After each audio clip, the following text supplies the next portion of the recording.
আপোনালোক সকলোকে স্বাগতম জনাইছোঁ আপোনালোকৰ মৰমৰ ইউটিউব চেনেল ষ্টাডি ইন এছামিজলৈ।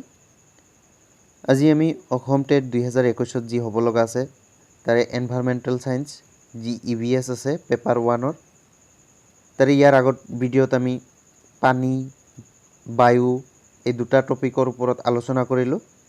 আজি আমি মাটি যি টপিক আছে সেই মাটি টপিকৰ ওপৰত আলোচনা কৰিম আৰু আজিৰ টপিকত যি আলোচনা কৰিবলগীয়া বস্তুখিনি সেইখিনি হ'ল মাটিৰ গুৰুত্ব, মাটিৰ তৰপ বা মাটিৰ গঠন, লগতে মাটিৰ পৰিচয়, তাৰপিছত মাটিৰ অৱক্ষয় বা ভূমি অৱক্ষয়, লগতে মাটিৰ প্ৰদূষণৰ কাৰণ আৰু এই মাটি প্ৰদূষণৰ প্ৰভাৱত কি হ'ব পাৰে আৰু এইবোৰ কেনেকৈ নিয়ন্ত্ৰণ কৰিব পাৰি এইবোৰৰ বিষয়ে চাম।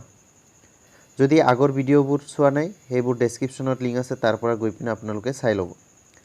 বলক আজি প্ৰথমতে মাটিৰ পৰিচয় চাই লওঁ যে মাটিনো কি হয় আচলতে বা মাটি কিমান পৰিমাণে আমাৰ পৃথিৱীত আছে সেইবোৰ আমি চাব লাগিব।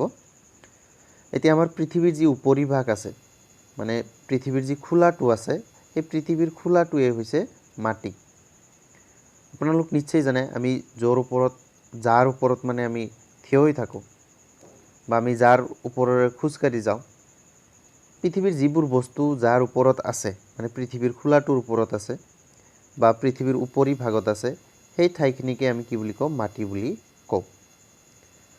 আৰু আমাৰ পৃথিৱীৰ উপৰিভাগত প্ৰায় 13,393 নিযুত হেক্টৰ মাটি আছে। কিমান নিযুত হেক্টৰ?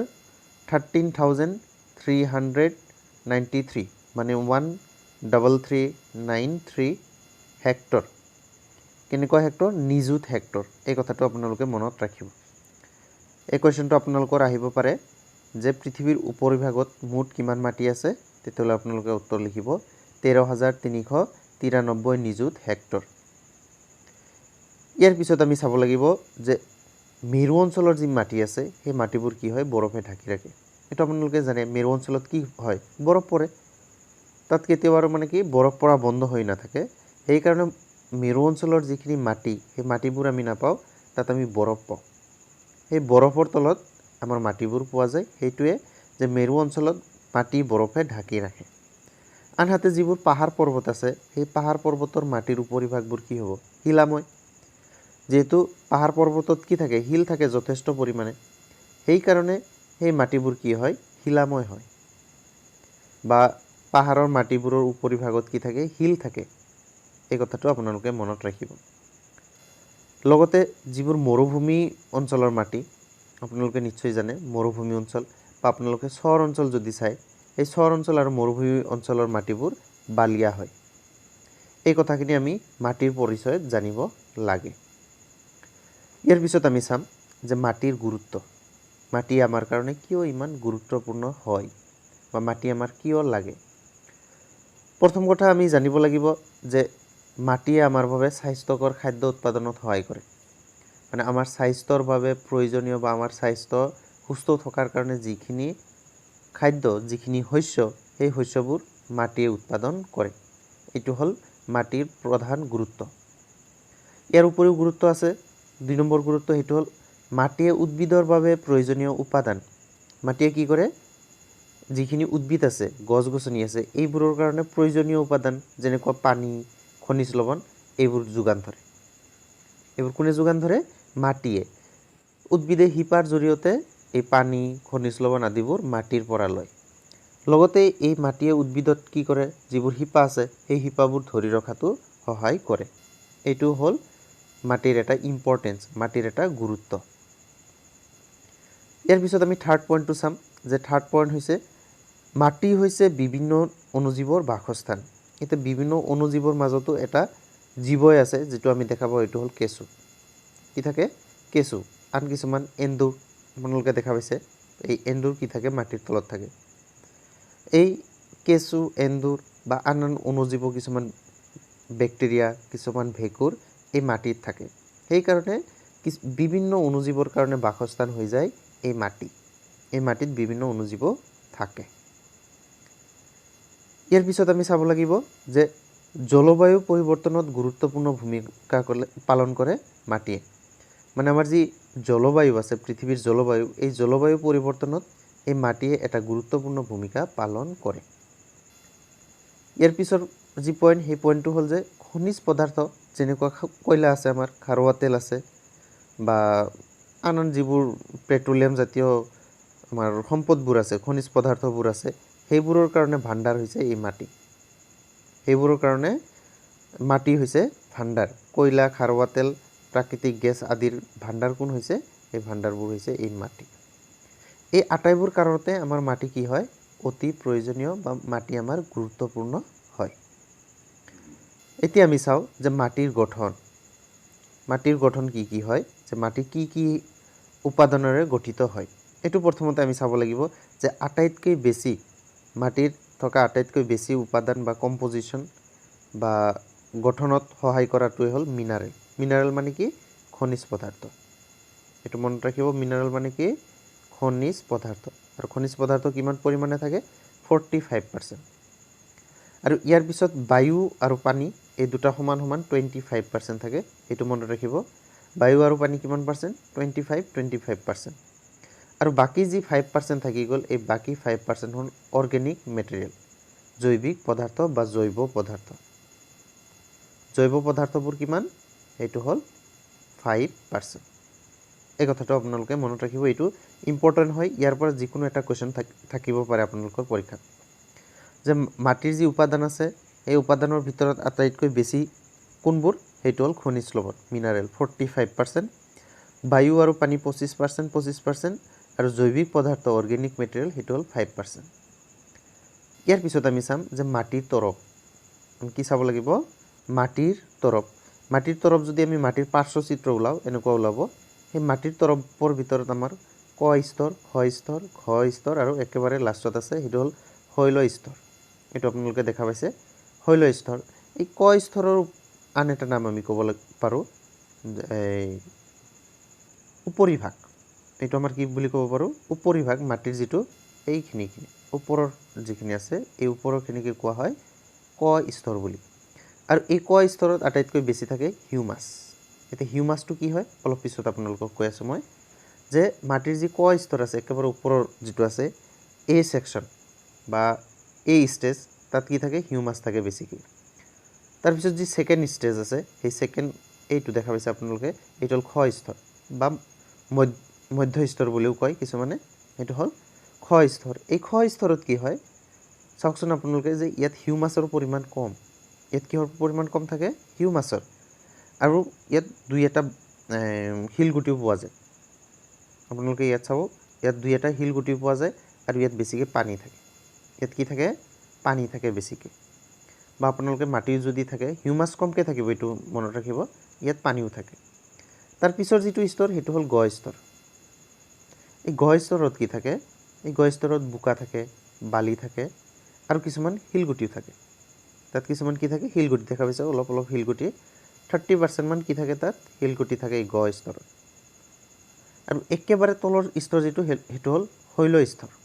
শৈল স্তৰ মানে হ'ল শিলগুটি থকাৰ যিটো স্তৰ। ইয়াত আপোনালোকে দেখাই পাইছে শিলগুটি আছে, এইবোৰ এই শিলগুটি থকা স্তৰবোৰে হ'ল শৈল স্তৰ। আপোনালোকে তৰপবোৰ বুজি পালে। ইয়াৰ পিছত আমি চাম যে মাটিৰ প্ৰকাৰ। বহুত ইম্পৰ্টেণ্ট হয় যে মাটিৰ কি কি প্ৰকাৰৰ হয়। মূলতঃ মাটি আমি 3 প্ৰকাৰত ভাগ কৰিব পাৰোঁ। মাটি আমি মূলতঃ কেই প্ৰকাৰত ভাগ কৰিব পাৰোঁ? মনত ৰাখিব, 3 প্ৰকাৰত। প্ৰথম প্ৰকাৰটো হৈছে বালিচহীয়া মাটি। বালিচহীয়া মাটিবোৰ কি হয় চাওক আপোনালোকে, যে এইবোৰ মাটিত ডাঙৰ কণিকাৰ অনুপাত বেছি। যে আমাৰ যিবোৰ মাটিৰ কণিকা আছে, মাটিৰ কি থাকে? কণিকা। এতিয়া যিবোৰ বালিচহীয়া মাটি আছে, সেইবোৰত যি ডাঙৰ ডাঙৰ কণিকা সেইবোৰ অলপ বেছিকৈ থাকে। কিহৰ কণিকাৰ কথা কৈছোঁ? এইবোৰ মাটিৰ। এতিয়া মাটিৰ যেনেকুৱা চেনীত থাকে নহয়, চেনীৰ কণিকাবোৰ থাকে, ঠিক তেনেকুৱা মাটিৰ যিবোৰ ডাঙৰ ডাঙৰ কণিকা থাকিব, সেই মাটিবোৰে হ'ল বালিচহীয়া মাটি। মনত ৰাখিব। আকৌ চাব, যিহেতু এই বালিচহীয়া মাটিবোৰ কি হয়?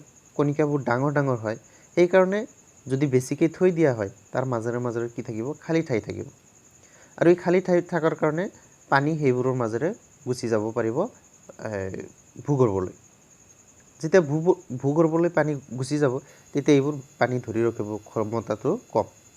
মানে বালিচহীয়া মাটিবোৰে পানী কম পৰিমাণে ধৰি ৰাখিব পাৰে। কিহৰ কাৰণে? কাৰণ এইবোৰৰ খালী ঠাই থাকে। কিহৰ কাৰণে খালী ঠাই থাকে? কাৰণ এইবোৰৰ কণিকাবোৰ ডাঙৰ হয়। তাৰপিছত 2 নম্বৰ যি প্ৰকাৰ মাটিৰ সেই 2 নম্বৰ প্ৰকাৰটো হ'ল আলতীয়া মাটি। এই আলতীয়া মাটিবোৰ কি হয় যে এইবোৰ মিহি কণিকাৰে গঠিত।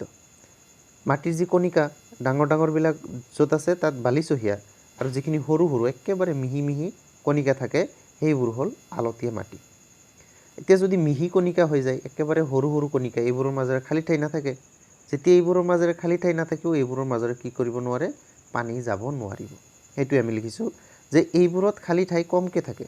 এইবোৰত কি থাকে, খালী ঠাই কমকৈ থাকে বাবে পানী বেছিকৈ ধৰি ৰাখে, যাৰ বাবে এইবোৰে কি কৰিব পাৰে, পানী বেছিকৈ ধৰি ৰাখিব পাৰে। ইয়াৰ পিছত যি 3 নম্বৰ প্ৰকাৰ সেই 3 নম্বৰ প্ৰকাৰটো হ'ল দুমোজা মাটি। নামটোতে অলপ ওলাই যায় যে দুমোজা মাটি মানে 2 ধৰণৰ। এইবোৰ ডাঙৰ আৰু মিহি কণিকাৰে অনুপাত সমান। যিবোৰ দুমোজা মাটি তাত যিবোৰ ডাঙৰ কণিকা আৰু মিহি কণিকা এইবোৰ সমান সমান পৰিমাণে থাকে, যাৰ কাৰণে এইবোৰ মিডিয়াম ৱাইজত পানী ধৰি ৰাখিব পাৰে। মানে এইবোৰৰ মাজেৰে বেছিকৈ পানী যাবও নোৱাৰে, আকৌ এইবোৰ বেছিকৈ পানী ধৰি ৰাখিবও নোৱাৰে। সেইকাৰণে এইবোৰ মিডিয়াম পানী থাকে আৰু ডাঙৰ আৰু মিহি কণিকাৰ অনুপাত এইবোৰত সমান।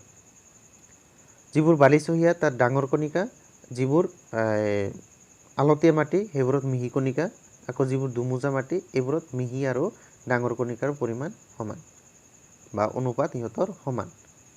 এই দুমোজা মাটিবোৰ কি হয়, বালিৰ, বোকা আৰু পলসৰ মিশ্ৰণ। যিবোৰ পলস আছে, পলসুৱা আছে, সেই পলস, বোকা আৰু বালি এই তিনিটা লগ লাগিয়ে এই দুমোজা মাটিটো গঠন হয়। এইটো মনত ৰাখিব আপোনালোকে। আৰু যিহেতু দুমোজা মাটি বালিও থাকে, বোকাও থাকে আৰু পলস থাকে। এতিয়া চাওক, পলস যদি থাকে তাত কি হ'ব, উদ্ভিদৰ বৃদ্ধিটো ভাল হ'ব। সেইকাৰণে এই দুমোজা মাটিবোৰ কি হয়, উদ্ভিদৰ বৃদ্ধিৰ বাবে উত্তম মাটি। এই কথাটো আপোনালোকে মনত ৰাখিব যে দুমোজা মাটিত উদ্ভিদবোৰ বেছিকৈ বৃদ্ধি হ'ব পাৰে। ইয়াৰ পিছত আমি চাওঁ যে মাটি আৰু শস্যৰ সম্পৰ্ক, মানে কেনেকুৱা মাটিত কেনেকুৱা ধৰণৰ শস্য হয় আৰু কিয় হয় সেই কাৰণটো চাম আমি। এতিয়া আমি এটা ইয়াত লিষ্ট ওলাই দিছোঁ, আপোনালোকে চাইছে যে মাটি কি মাটি, দুমোজা মাটি। দুমোজা মাটিত কেনেকুৱা ধৰণৰ শস্য হয়, মচুৰ বা আন মাহজাতীয় শস্য। যিবোৰ মচুৰ আছে বা মাহজাতীয় যিবোৰ শস্য আছে এই মাহজাতীয় শস্যবোৰ ক'ত হয়, দুমোজা মাটিত হয়। আৰু এই দুমোজা মাটিত মাহজাতীয় শস্যবোৰ হোৱাৰ 1 নম্বৰ কাৰণ হ'ল এইবোৰ সহজে পানী এৰি দিব পাৰে। এইবোৰৰ মাজেৰে যিহেতু পানীবোৰ এৰি যাব পাৰে, দুমোজা মাটি হয়নে নাই, আপোনালোকক কৈছোঁৱে যে এইবোৰৰ মাজত সহজে পানী যাব পাৰে। এইবোৰ মিডিয়াম, পানী বেছিকৈ ধৰিও ৰাখিব নোৱাৰে, বেছিকৈ এৰিও দিব নোৱাৰে, সেইটো মিডিয়াম ৱাইজত থাকে। সেইকাৰণে এইবোৰত মাহজাতীয় শস্যবোৰ ভাল হয়। ছেকেণ্ড যি মাটি সেইটো হ'ল বালিচহীয়া মাটি, আৰু এই বালিচহীয়া মাটিত কপা খেতিটো বেছি ভাল হয়। কপা খেতিটো এনেও আলতীয়া মাটিতো হয়, কিন্তু বালিচহীয়া মাটিত বেছিকৈ হয়, কাৰণ এইবোৰ পানী সহজে এৰি দিয়ে। কপা খেতিটো হোৱাৰ কাৰণটো কি, কাৰণ বালিচহীয়া মাটিবোৰ অধিক সহজে পানী এৰি দিব পাৰে আৰু বায়ু অধিক ধৰি ৰাখিব পাৰে। যিহেতু এইবোৰৰ মাজত খালী ঠাই থাকে সেইকাৰণে এইবোৰ বায়ু বেছিকৈ ধৰি ৰাখিব পাৰে। আৰু লাষ্টৰ যি মাটি আছে সেইটো হ'ল আলতীয়া মাটি। সেই আলতীয়া মাটিত গেহু আৰু বুট মাহ জাতীয় শস্য হয়। আলতীয়া মাটিত কি হয়, গেহু আৰু বুট মাহ জাতীয়। এইটোৰ মেইন কাৰণ হ'ল ইহঁত হিউমাছযুক্ত, ইহঁত উৰ্বৰো হয়, লগতে এইবোৰৰ পানী বেছিকৈ ধৰি ৰাখিব পাৰে। আলতীয়া মাটিবোৰ কি হয়, পানী বেছিকৈ ধৰি ৰাখিব পাৰে আৰু এইবোৰ অলপ উৰ্বৰ হয়, লগতে হিউমাছো ইহঁতৰ মাজত অলপ থাকে। সেইকাৰণে এইবোৰত গেহু আৰু বুট মাহ জাতীয় শস্য ভাল হয়। এইটো মনত ৰাখিব, এইটো ইম্পৰ্টেণ্ট হয়। ইয়াৰ পিছত আমি চাম যে অলপ আগতে মই যে ক'লোঁ হিউমাছ কি হয়। এতিয়া আপোনালোকে চাব যে মাটি যে আছে আমাৰ মাটি, সেই মাটিবোৰত বিভিন্ন ধৰণৰ গছ গছনি, ডাল পাত বা যিবোৰ মৃত জীৱ আছে এইবোৰ থাকে। আৰু এই মাটিত যিবোৰ মৃত ডাল পাত ষ্টাৰ্ট কৰি যিমান জীৱ আছিল সেইবোৰৰ মৃত পদাৰ্থবোৰক লগ লগাই হিউমাছ বুলি কোৱা হয়, বা মাটিত থকা মৃত পদাৰ্থক হিউমাছ বুলি কোৱা হয়। এই কথাখিনি আপোনালোকে মনত ৰাখিব। এতিয়া আমি চাব লাগিব ভূমি অৱক্ষয়, মানে ভূমিৰ কেনেকৈ ক্ষয় হৈ যায়, ওপৰৰ ফালে কেনেকৈ ক্ষয় হয় সেইটো চাম। ভূমি অৱক্ষয় আচলতে হয় কি, সেইটো হ'ল যে ভূপৃষ্ঠৰ পৰা মাটিৰ ক্ষুদ্ৰ কণাবোৰ আঁতৰি যোৱাৰ ফলত মাটিৰ তৰ পাতল হৈ যায়। এতিয়া ভূপৃষ্ঠ মানে একেবাৰে পৃথিৱীৰ উপৰিভাগ, এই উপৰিভাগৰ মাটিৰ যিবোৰ সৰু সৰু কণিকা আছে এইবোৰ কিবা কাৰণত যদি এঠাইৰ পৰা আন ঠাইলৈ যায় তেতিয়াহ'লে এই মাটিৰ তৰফটো কি হৈ যাব পাতল হ'ব এতিয়া ভূপৃষ্ঠত যিটো তৰফ আছে এই তৰফটো কি হৈ যাব পাতল হৈ যাব আৰু এই যে পাতল হ'ল এই পাতল হোৱাকে আমি কি বুলি কওঁ ভূমি অৱক্ষয় বুলি কওঁ আৰু এই ভূমি অৱক্ষয় হোৱাত কিছুমান কাৰকে সহায় কৰে সেই কাৰকবোৰ আমি চাব লাগিব ইয়াৰ কাৰকসমূহ হ'ল বতাহ পানী বৰষুণ এই ভূমি অৱক্ষয়ৰ কাৰকবোৰ কোন কোন বতাহ পানী বৰষুণ আৰু এই বতাহ পানী বৰষুণ এইবোৰ গোটেইখিনি কি হয় প্ৰাকৃতিক এইবোৰ বতাহ পানী আৰু বৰষুণ এইবোৰ আমি নিজে ক্ৰিয়েট কৰিব নোৱাৰোঁ আমি নিজে বনাব নোৱাৰোঁ সেই কাৰণে কি বুলি কোৱা হয় ভূমি অৱক্ষয় এটা প্ৰাকৃতিক প্ৰক্ৰিয়া বুলি কোৱা হয় সেইকাৰণে ভূমি অৱক্ষয় যিটো সেইটো কি বুলি কোৱা হয় প্ৰাকৃতিক প্ৰক্ৰিয়া বুলি কোৱা হয় এতিয়া ভূমি অৱক্ষয় হ'লে কি মানে ভূমি অৱক্ষয় কেনেকৈ হয় যদি আমি সাধাৰণতে কওঁ আমাৰ ঘৰুৱা কাৰ্যত কেনেকৈ অৱক্ষয় হয় তেতিয়া আমি যিবোৰ কৃষি কাৰ্য কৰোঁ আমি হাল বাওঁ বা আন খেতি কৰোঁ খেতি কৰিলে আমি হাল বাব লাগে বিভিন্ন ধৰণৰ কাম কৰিব লাগে তাত এইবোৰৰ ফলতো কি হয় আমাৰ মাটিৰ অৱক্ষয় হ'ব ধৰে বা মাটিৰ খহি এক ঠাইৰ পৰা আন ঠাইলৈ যাব ধৰে তাৰপিছত বনানীকৰণ মানে গছ গছনি কাটি পেলোৱা তাৰপিছত শস্যৰ জুই মানে ধান খেতি আমি কাটি লৈছোঁ তাৰপিছত যিবোৰ খেৰ থাকি গ'ল সেই খেৰবোৰৰ আমি কি কৰি দিলোঁ জুইত লগাই দিলোঁ ইয়াৰ ফলতো আমাৰ মাটিৰ কি হৈ যায় অৱক্ষয় হৈ যায় মানে মাটিৰ এটা ক্ষয় হৈ যায় আৰু এই মাটিৰ অৱক্ষয় হ'লে মাটিৰ উৰ্বৰতা হ্ৰাস হয় মানে ভূমি অৱক্ষয়ৰ ফলাফল কি হয় যে মাটিৰ উৰ্বৰতা হ্ৰাস হয় মাটিৰ উৰ্বৰতা কমি আহে যেতিয়া ওপৰৰ মিহি কণিকাটো গুচি যাব ওপৰৰ অংশটোৱে কজি যাব য'ত নেকি সাৰ থাকে য'ত নেকি উৰ্বৰতা থাকে য'ত হিউমাছ থাকে সেইকাৰণে এইবোৰৰ উৰ্বৰতাবোৰ কি হয় কমি আহে হ্ৰাস পায়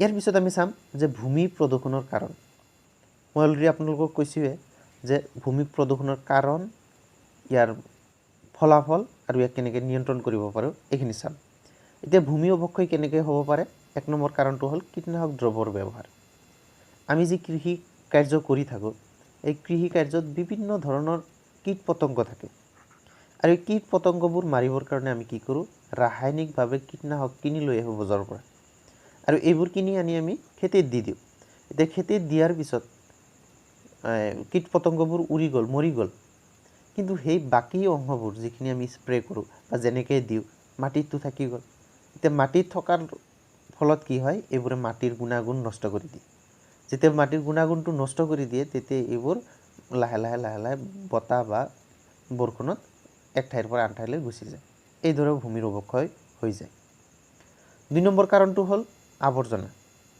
আমাৰ যিমানখিনি আৱৰ্জনা আছে আমি কি কৰোঁ পেলাই দিওঁ এতিয়া পেলাই দিয়াৰ পিছত এইবোৰ মাটিৰ লগত মিহলি হয় যেতিয়া মাটিৰ লগত মিহলি হয় কিছুমান হয়তো মিহলি নহয় মাটিৰ লগত মিহলি হোৱাৰ পিছত সেই মাটিৰ যিটো গুণ সেই গুণটো সিহঁতৰ নহয় এতিয়া আপোনালোকে এনেকুৱা কিছুমান বস্তু পেলাই দিয়ে যিবোৰ পচিবলৈ ৩-৪ বছৰ বা ৬ বছৰ লাগে মাটিৰ লগত যে থাকে পচি যোৱাৰ পিছত সেই মাটিৰ গুণটো আৰু নাথাকে এইবোৰ মাটি হৈ নাথাকে সেইকাৰণে আৱৰ্জনাৰ পৰাও কি হ'ব পাৰে ভূমি প্ৰদূষণ হ'ব পাৰে ৩ নম্বৰ যি পইণ্ট সেই ৩ নম্বৰ পইণ্টটো হ'ল ৰাসায়নিক সাৰৰ প্ৰয়োগ আমি যি খেতি কৰোঁ মই অলৰেডি আপোনালোকক কৰোঁ যে কীটনাশক সাৰৰ ব্যৱহাৰ কৰোঁ এতিয়া আকৌ আমি মাটিৰ উৰ্বৰতা শক্তি বা মাটিত খেতি ভাল হোৱাৰ কাৰণেও কিছুমান সাৰ ব্যৱহাৰ কৰোঁ সেইবোৰক আমি ৰাসায়নিক সাৰ বুলি কওঁ এই ৰাসায়নিক সাৰবোৰ ব্যৱহাৰ কৰিলেও মাটিৰ গুণাগুণবোৰ নষ্ট হয় আৰু মাটিৰ অৱক্ষয় হ'বলৈ ধৰে এতিয়া আমি চাব লাগিব যে এই ভূমি প্ৰদূষণৰ যে হয়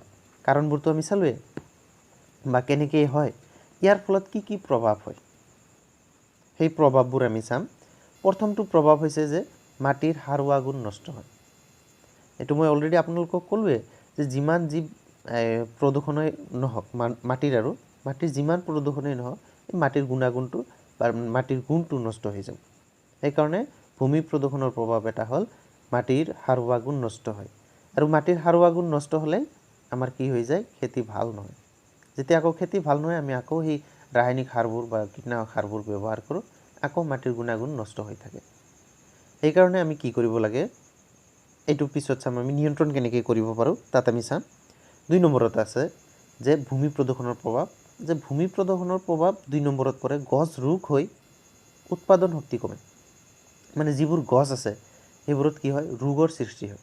ভূমি প্ৰদূষণ হ'লে ভূমিত যেতিয়া বিভিন্ন ধৰণৰ কাৰক থাকি যাব, ধৰি লওক তাৰ নাইট্ৰজেন যিমান থাকিব লাগে সেইখিনি নাই, তাত কাৰ্বন বেছিকৈ আছে, তেতিয়াহ'লেও তাত কি হ'ব গছত ৰোগৰ সৃষ্টি হ'ব।